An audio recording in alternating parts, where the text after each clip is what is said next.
Morning बेटा। अब ये क्वेश्चन मीन और वेरिएंस के ऊपर क्वेश्चन है। इस क्वेश्चन को लगाने के लिए देखो यहाँ पे क्या गिवन है, एक इंडिविजुअल डेटा गिवन है और बोला गया है उसका मीन है 9 और उसका वेरिएंस है दिस। तो इस प्रॉब्लम को सॉल्व करने के लिए केवल एनसीईआरटी के पॉइंट ऑफ व्यू से आपको केवल मीन निकालना आना चाहिए और वेरिएंस निकालना आना चाहिए।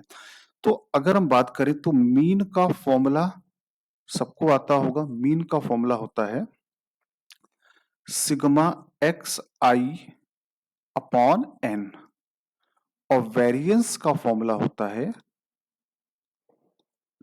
Sigma x i square upon n minus sigma x i upon n का होल स्क्वायर।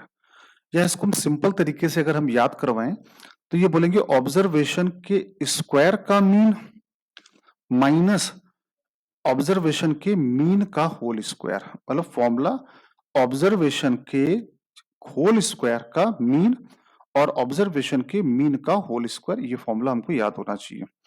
तो मीन कैसे निकालेंगे, क्या करते हैं, सारे ऑब्जर्वेशन को ऐड करते हैं। 6 plus 4 plus a plus 8 plus b plus 12 plus 10 plus 13 और टोटल कितने ऑब्जर्वेशन गिवन है 1 2 3 4 5 6 7 8 8 ऑब्जर्वेशन गिवन है इक्वल टू 19।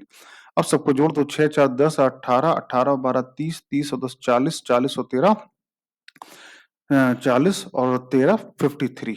तो a प्लस बी बराबर आ गया 72 माइनस 53। तो ये आ गया 19। ए और बी में एक इक्वेशन तो ये आ गई। ए और बी में एक इक्वेशन यहां से आनी चाहिए। तो ये क्या है, सारे ऑब्जर्वेशन के होल स्क्वायर का सम। तो कितना आएगा 36 प्लस 16।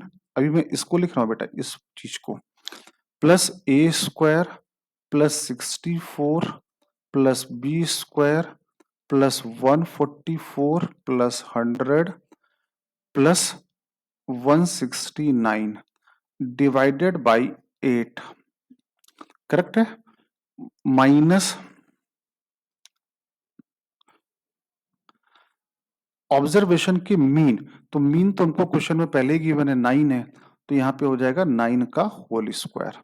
अब इसका एक बार सम कर लेते हैं। 6 6 12 12 4 16 16 4 20 20 और 9 29 की 9 कैरी गया 2 6 2 8 8 4 12 12 6 18 18 1 19 19 और 3 22 की 2 कैरी गया 2 2 2 और एक 3 3 और एक 4 और एक 5 529 plus a square plus B square divided by 8 minus 81।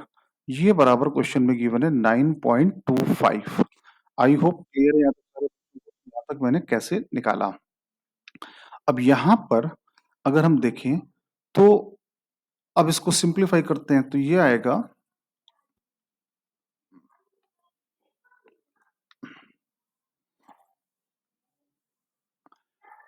ये आएगा 529 plus a square plus B square 8 one जा 8 8 8 जा 64 और 8 का मल्टीप्लाई यहां करेंगे तो 25 अट्ठे 200 8 9 72 और 3 74 आ रहा है। आई थिंक इतना आ रहा है। तो ए स्क्वायर प्लस बी स्क्वायर की वैल्यू आई 648 प्लस 74 माइनस 529। करेक्ट है यहां तक। अब इनको हम यहाँ पे समअप करें तो 8 और 4 12 7 1 8 4 12 की 2 कैरी की 8 6 1 7 माइनस 529। तो ये आ रहा है 193 आ रहा है। करेक्ट है। 9 3 12 5 9 2 11 है 1 12। ठीक है 193। ए स्क्वायर प्लस बी स्क्वायर की वैल्यू आ गई 193। अब आपसे क्वेश्चन में पूछा गया ए प्लस बी और ए इंटू बी की वैल्यू पूछी गई है। तो आपके पास ए स्क्वायर प्लस बी स्क्वायर है और ए प्लस बी है। एक तरीका है, या तो मैं यहाँ से ए और बी के लिए इसको सॉल्व कर लेता हूँ, यहाँ से ए की वैल्यू भी आ जाएगी और बी की वैल्यू भी आ जाएगी, या किसी भी तरीके से हम ए इंटू बी की वैल्यू निकाल लें। तो अगर याद करो तो बचपन वाला फॉर्मूला ए प्लस बी का होल स्क्वायर बराबर क्या होता है, A square plus B square plus 2ab।